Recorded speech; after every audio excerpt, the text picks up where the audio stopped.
Quem aqui é fã de histórias que arrepiam até a alma? Porque hoje eu trouxe um material que vai fazer você repensar cada passo que dá na rua depois do anoitecer. Não são lendas urbanas nem contos de terror inventados, são relatos reais colhidos de um fórum com mais de uma década de existência onde pessoas compartilharam experiências que marcariam qualquer um para sempre. E olha só, o que parece. Apenas uma sequência de fatos corriqueiros pode esconder um final tão inesperado que você vai precisar assistir até o último segundo para entender a dimensão do pesadelo. Antes de mergulharmos nessas narrativas, faça um favor a si mesmo. Imagine-se no lugar dessas pessoas. Sinta o frio na espinha, o nó na garganta, a adrenalina correndo nas veias. Porque essas histórias não são sobre monstros ou fantasmas, são sobre o terror que espreita no cotidiano disfarçado de normalidade.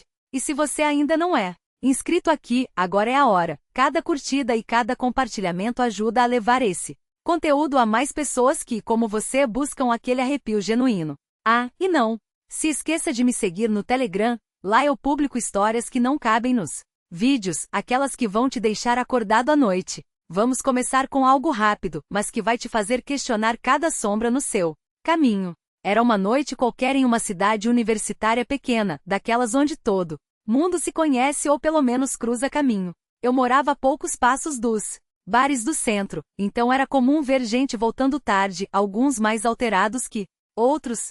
Naquela madrugada, enquanto fumava um cigarro na escada do meu prédio, livro na mão, cabeça cheia de teorias para a prova do dia seguinte, vi uma moça que nunca tinha visto antes subir a rua. Ela morava no apartamento do térreo, do lado do meu, e estava claramente bêbada, passos trôpegos, risos soltos. Mal teve tempo de fechar a porta quando um cara surgiu do nada, como se o asfalto tivesse cuspido. Bateu na porta. Ela abriu. O que veio depois foi uma cena tão estranha que meu instinto gritou para não tirar os olhos dali. O sujeito começou a se apresentar, como se fossem velhos amigos em um horário que beirava as 3 da manhã. Quem em sã consciência aparece na casa de uma desconhecida nessa hora? Ela mesmo embriagada percebeu que algo não batia certo, mas não sabia como se livrar da situação. Ele, por sua vez, agia com uma calma perturbadora. Passou a mão nos cabelos dela 3 vezes como se testasse os limites, e tentava se aproximar devagar da porta como um predador que sabe que a presa está encurralada. Eu, do lado de fora, fiz questão de fazer barulho com o livro, deixei claro que tinha testemunhas. Depois de 10 minutos que pareceram uma eternidade, ele sumiu tão abruptamente quanto havia aparecido. Chamamos a polícia. Dias depois, um esboço do rosto do homem foi divulgado, e as ligações não pararam de chegar. Era um criminoso em série, especializado em abordar mulheres sozinhas saindo de bares, se passando por taxista para ganhar confiança. Aquela moça teve sorte, morava tão perto que ele não teve tempo de colocar seu plano em prática. Mas quantas outras não tiveram a mesma sorte? Agora prepare-se para uma história que vai te fazer evitar parques à noite, ou talvez até de dia. Caminhava com meu cachorro por um parque em Londres, Ontário, um daqueles lugares tranquilos onde as casas de luxo espreitam o rio Tâmisa e as trilhas convidam a longas caminhadas. O sol castigava e meu doguinho sedento me levou até a beira d'água. Foi então que ouvimos um barulho ritmado de marteladas vindo de um quintal, atrás de um muro alto, daquele tipo que esconde mais do que protege. Devem estar construindo algo, pensei, até que as batidas pararam, e uma voz masculina seca cortou o silêncio: cala a boca. Ninguém sabe que você está aqui. O sangue gelou. As marteladas voltaram, agora com um peso sinistro. Corri de volta para a trilha, o coração a mil, e me deparei com a fachada da casa. Um homem de roupas camufladas saiu pelo portão, empurrando uma carroça enferrujada, em direção a 2 vans suspeitas estacionadas na frente. Nosso olhar se cruzou. Ele parou.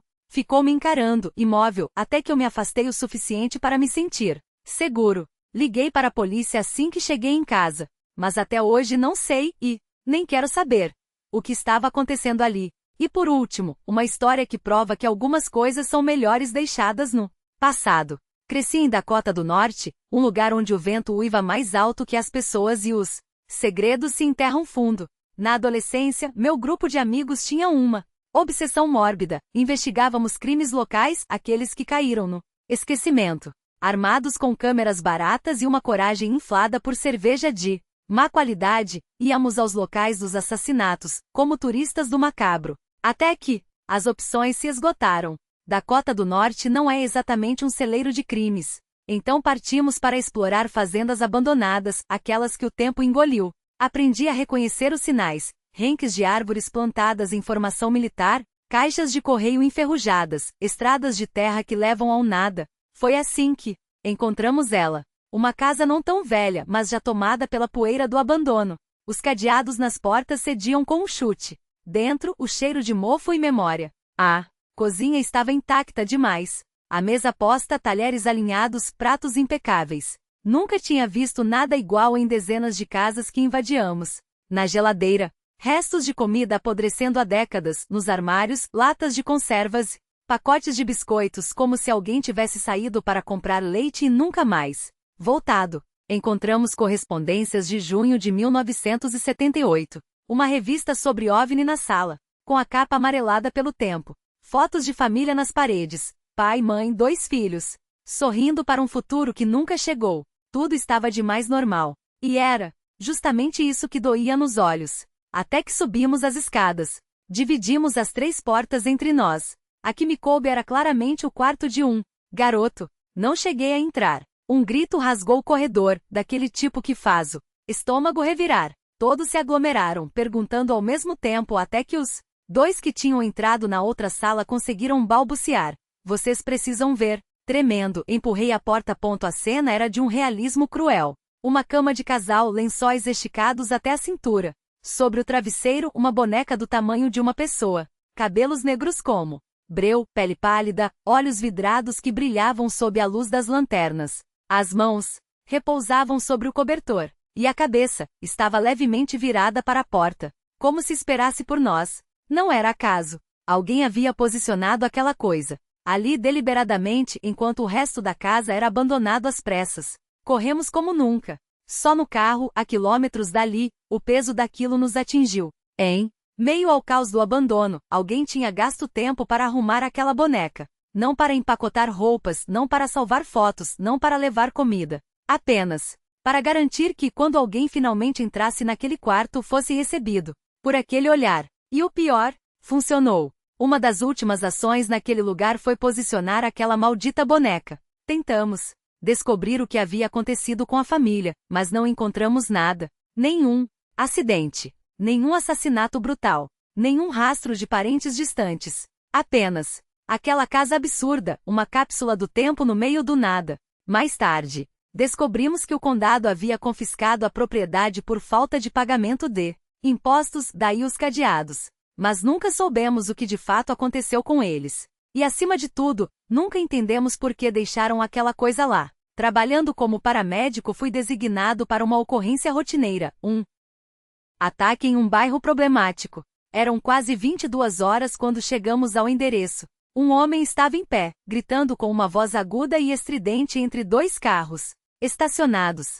Tentamos acalmá-lo. No primeiro momento, pensei que ele fosse a vítima. Mas assim que contornamos os veículos com a maca, a cena se revelou em toda a sua crueldade. O corpo estava encostado em um Mini Cooper, amolecido, quase derretido na sarjeta. Nunca esquecerei aqueles 2 segundos em que, ao dobrar a esquina, meu cérebro se recusou a aceitar o que via. Primeiro, achei que ele estava vivo, olhando para mim. Depois, percebi que ele olhava através de mim. E então, finalmente entendi, ele estava morto. Sem camisa, o torso e o abdômen dilacerados por dezenas de facadas. Não aqueles cortes limpos que a gente vê em filmes, mas golpes selvagens, como se alguém tivesse rasgado sua carne com raiva.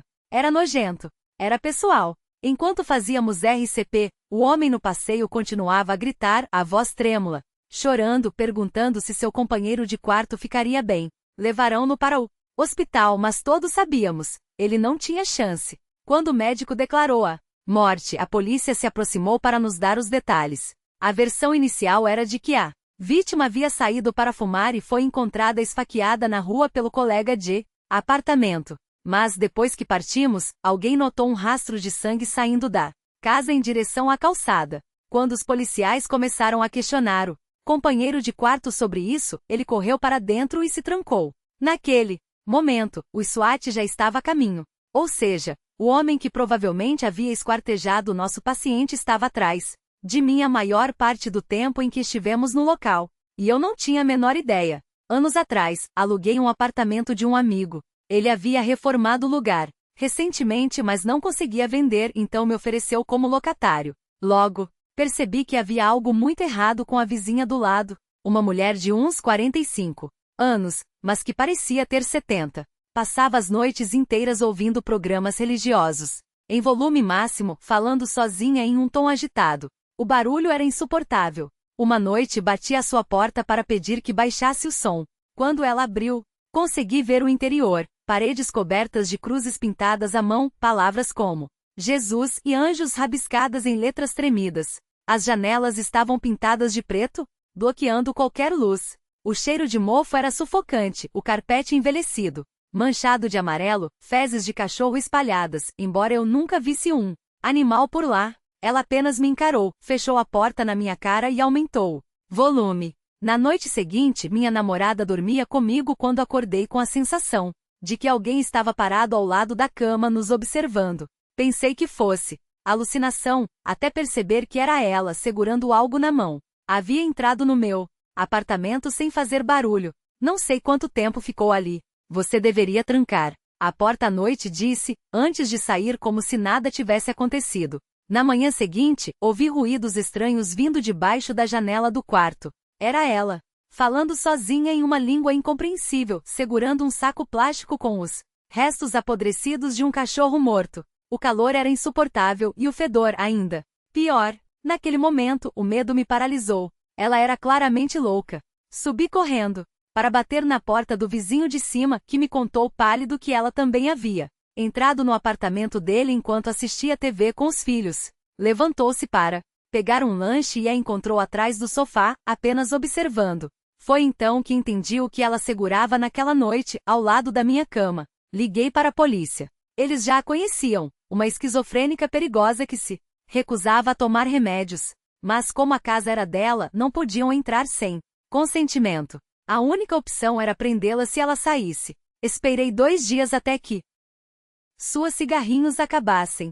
Às 2 horas da manhã, ouvi-a sair para comprar mais. Em 2 minutos, 3 viaturas e um carro do esquadrão especial estavam no local. Levaram-na embora e em menos de 1 minuto, era como se ela nunca tivesse existido. Até hoje, ela aparece nos meus pesadelos, parada ao pé da minha cama, me observando dormir. Essa história sempre desperta curiosidade. Muitos perguntam, por que a polícia não a prendeu quando ela invadiu seu apartamento? A resposta é simples, não havia sinais de arrombamento, nada foi roubado. Sem provas, sem ação. E sim, foi a coisa mais insana que já vivi. Mas, falando nisso, há outra história que se encaixa perfeitamente aqui. Há alguns anos, meu melhor amigo e eu fizemos uma viagem pelos Estados Unidos para um festival de música. Um dos nossos amigos decidiu voltar conosco, já que precisava estudar, enquanto os outros ainda não queriam ir embora. Combinamos dirigir sem parar, revezando ao volante. Foram 24 horas de estrada. E foi quando eu estava dirigindo, por volta das 2 horas da manhã, que tudo começou. O céu estava tão limpo que parecia falso, a lua cheia iluminando a estrada como um holofote. O ar tinha um cheiro estranho, quase festivo, como se a noite tivesse sido criada só para nós. Até que notei algo estranho. O GPS nos levou para uma estrada rural, e de repente estávamos em meio a um vale imenso. Só campos. Nenhuma casa. Nenhum carro. Há horas não víamos sinal de vida. Pouco depois perdemos o sinal do satélite, nem rádio, nem navegação, nem telefone. Não me preocupei. Sabia que era só seguir aquela estrada por mais algumas horas. 20 minutos depois de entrarmos naquele vale sem comunicação, avistei uma ponte à frente. E ao me aproximar, notei um carro parado à beira da estrada. À primeira vista, nada demais. Afinal, pessoas param o tempo todo, não é mesmo? À primeira vista, nada de extraordinário, apenas um carro parado, como tantos outros que vemos nas estradas.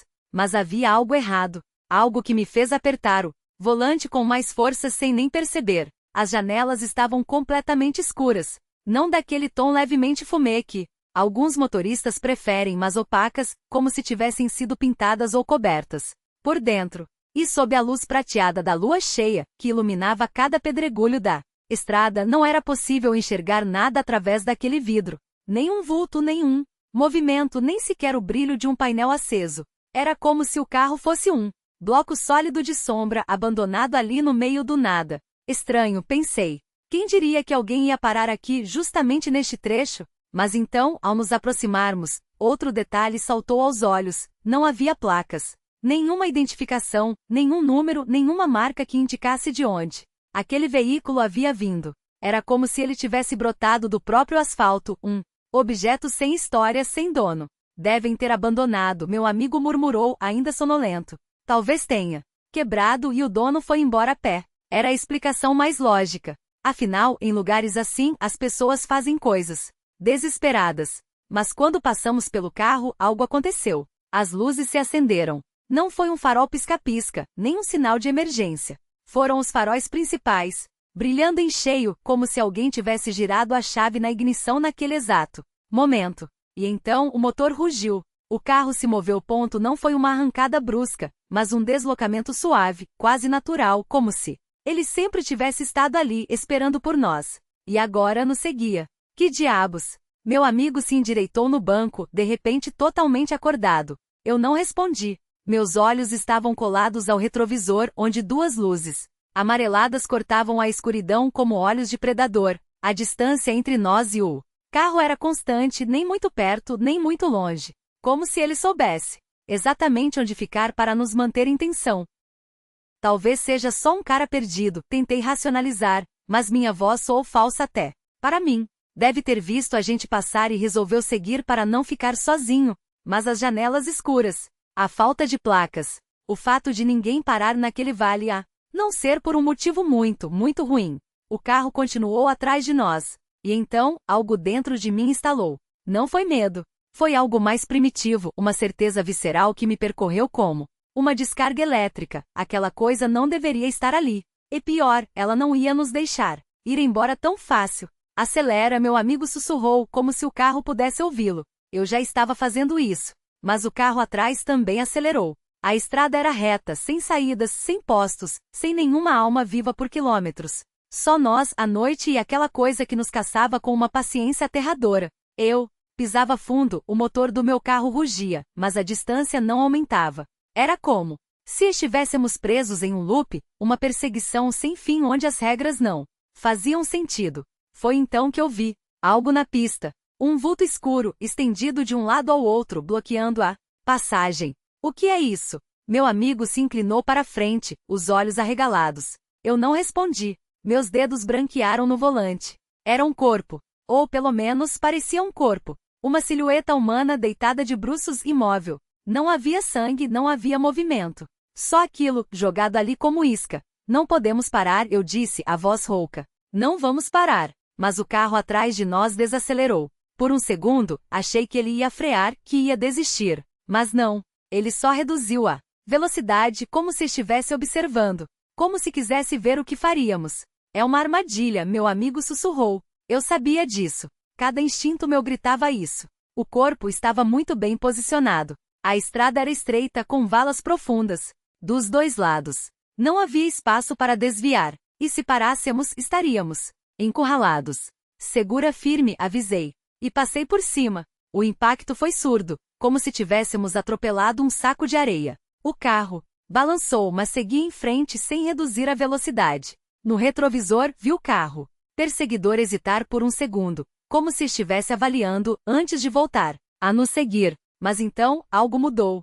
Ele acelerou. Não como antes, mantendo distância. Desta vez veio com tudo, como se tivesse decidido que o jogo havia acabado. Merda! Meu amigo se agarrou ao painel. Eu pisei no acelerador até o fundo. O motor uivou, as rodas giraram, e por alguns segundos, pareceu que não íamos conseguir. Mas então, o carro atrás desviou. Fez uma curva brusca, quase perdendo o controle, antes de frear e recuar, como se tivesse sido puxado por uma força invisível. Em segundos ele desapareceu na escuridão, como se nunca tivesse existido. Silêncio. Só o som do nosso coração batendo, o motor ofegante e o vento cortando a noite. O que foi isso? Meu amigo estava pálido, as mãos tremendo. Eu não respondi. Ainda não conseguia ponto porque quando olhei para trás pela última vez vi algo O corpo que havíamos atropelado não era um corpo, era um espantalho. E no meio daqueles trapos rasgados algo brilhava. Espinhos, grandes afiados cravados na estrutura de madeira como garras. Se tivéssemos parado, se tivéssemos sido aquele carro menor mais baixo. Eles queriam nos furar os pneus, meu amigo murmurou, a voz quebrada. Queriam nos deixar presos aqui. E então, como se o universo quisesse confirmar nossos piores medos, o sinal do celular voltou. Uma enxurrada de notificações inundou a tela. Alerta de sequestro. 3 pessoas desaparecidas na região. Último contato. Por volta das 20 horas. Suspeita de armadilhas em estradas secundárias. Olhamos um para o outro. Era exatamente a hora em que havíamos entrado naquele vale. E exatamente o tipo de carro que nos perseguira. Desci do carro com as pernas trêmulas, o coração batendo tão forte que parecia querer romper as costelas. Mas não havia ninguém. Nenhum rastro, nenhuma sombra. Apenas o asfalto frio e o silêncio espesso da estrada deserta. Foi nesse momento que decidi ignorá-lo para sempre. O homem nunca mudou. Sempre a mesma aparência, estatura média, cerca de 30 anos, cabelos castanho claros, camisa xadrez verde e calças bege. Uma imagem, gravada a fogo na minha memória, repetida como um filme amaldiçoado em loop. Naquela época a internet já existia, e eu mesmo me diagnostiquei. Esquizofrenia. Guardei tudo para mim, com medo de que me trancafiassem em um hospício. Mas, tarde, descobri que estava certo, mas naquele momento era a única explicação que fazia sentido. Então, engoli o terror e continuei vivendo com aquele segredo. 2 anos depois, minha família se mudou para outro estado. Assim que cruzamos a porta do novo lar, tudo parou. Nunca mais vi ou ouvi nada inexplicável. Como se aquele lugar, aquela casa tivesse sido o portal para algo que não pertencia a este mundo. Passaram-se mais 2 anos. Eu já estava na fase de visitas a faculdades e minha mãe me acompanhava nas longas viagens de carro. 5 horas de estrada. Conversas sem fim, confissões ao som do motor. Foi em uma dessas noites, falando sobre o paranormal, que ela mencionou acreditar em espíritos e entidades. Algo em mim estalou. Agora ou nunca. Mãe, comecei, hesitando. Eu sei que vai soar louco, mas no nosso antigo lar, eu vi coisas. Ela virou-se para mim tão rápido que o cinto de segurança rangeu. Os olhos arregalados, a voz um sussurro rouco. Você viu o homem de camisa xadrez verde? Meu sangue gelou. Nunca havia descrito aquela figura para ninguém. Mas ela soube exatamente quem eu tinha visto durante anos. Aquilo não era coincidência. Era uma confirmação tão aterrorizante que até hoje, quando lembro, sinto o gosto metálico do medo na boca. E agora, pela primeira vez, e provavelmente pela última, conto essa história. Estávamos voltando de Atlanta, Geórgia, rumo a Lexington, Carolina do Sul, para visitar meus pais. Dirigir à noite sempre foi minha preferência, menos trânsito, mais silêncio, a sensação de que o mundo pertence só a você. Eram cerca de 3 da manhã. Tínhamos parado em um posto para pegar café, faltava 1 hora para chegar. Minha namorada dormia profundamente ao meu lado, enquanto eu ouvia uma música baixa no rádio, os faróis cortando a escuridão como lâminas. Foi então que o vi. À primeira vista, pensei ser um autostopista. Uma figura esguia, alta, quase fundida com a noite. Mas à medida que me aproximei, os detalhes começaram a se revelar e algo dentro de mim gritou que aquilo não era humano. A 20 pés de distância, a criatura virou-se. Seus olhos, ou que deveria ser olhos, eram 2 cavidades negras vazias como buracos que sugavam a luz ao redor. Sua postura era humana demais, ereta, bípede, com uma naturalidade que fazia meu estômago revirar. Não era um animal. Não era um homem. Era um olenho. Sim, eu sei como soa. Já vi servos se erguerem nas patas traseiras para lutar, mas, mesmo assim, mantém algo de sua essência animal. Aquilo andava como nós, e me encarou com uma intensidade que quebrou algo dentro de mim. 30 segundos. Foi o tempo que levei para passar por ele, mas aqueles segundos se esticaram como uma eternidade de terror. Quando finalmente ultrapassei a criatura, meu corpo entrou em colapso. As mãos tremiam no volante, o suor escorria frio pela nuca e então, pela primeira vez na vida, tive uma crise de pânico tão violenta que pensei que fosse morrer. Acordei minha namorada aos gritos, implorando que ela me mantivesse lúcido até chegarmos ao próximo posto iluminado. Não ia parar aquele trecho da estrada. Não, com aquilo tão perto. Quando estacionamos, desmoronei. Chorei como nunca havia chorado, incapaz de falar, de respirar, de fazer qualquer coisa além de me encolher no banco, sacudido por soluços convulsivos. Ela levou meia hora para me acalmar o suficiente para que eu conseguisse balbuciar o que tinha visto. Não acho que ela acreditou, mas viu o terror nos meus olhos. Sentiu o desespero na minha voz, e mesmo sem entender, segurou minha mão até que o amanhecer nos salvasse daquela noite. Até hoje, anos depois, ele volta nos meus sonhos. Acordo em pânico, suado com lágrimas queimando o rosto. Minha namorada, agora minha esposa, ou ri achando que é brincadeira, ou vira o rosto sem saber como me consolar. Mas eu sei o que vi. Sei que aquela coisa vai me perseguir até meu último suspiro. Obrigado por todas as palavras de apoio. Não tenho certeza se fico mais aliviado ao saber que outros viram coisas semelhantes. Se isso prova que não estou louco, Orsi, fico ainda mais apavorado ao confirmar que essas coisas existem. De qualquer forma, agora só dirijo de dia. Em 2005, meu primo e eu voltávamos pela estrada de terra no sul do Alabama, cercados por brejos e uma escuridão tão densa que parecia sólida. Ele dirigia, e eu folheava um álbum de CDs quando, de repente, ele começou a hiperventilar as mãos, apertando o volante como se fosse se desintegrar. Para o carro. Gritei, achando que íamos bater. Ele se recusou, categoricamente. Também não queria voltar para minha casa perdida, naquele pântano. Então, seguimos por mais 20 minutos até o Walmart mais próximo. Quando estacionamos, ele me olhou com os olhos arregalados, a voz trêmula. Era igual ao que você acabou de descrever. Só que cinza, como uma lhama. Mas não era uma lhama. Ele nunca tinha estado tão apavorado, nem quando fomos atacados por skinheads. Em uma van, e lendo sua história senti arrepios. Porque algo está lá fora. E não é amigável. Agora me digam, qual história vocês acham mais aterrorizante? Para mim, a da velha. Com a furadeira ainda me faz suar frio só de imaginar. Acordar no meio da noite e ver uma senhora de cabelos brancos sobre você, furadeira na mão, enquanto um cachorro late dentro de um saco plástico. Isso não é só assustador, é doentio. Quem sabe o que passava na cabeça dela? Ou pior, o que ela planejava fazer com aquela ferramenta? Deixem nos comentários. Qual história marcou vocês? E se tiverem alguma experiência paranormal, conte. As melhores eu levo pro próximo vídeo. Não esqueçam de curtir, se inscrever e ativar o sininho. Até a próxima se é que vamos sobreviver a ela. Tchau!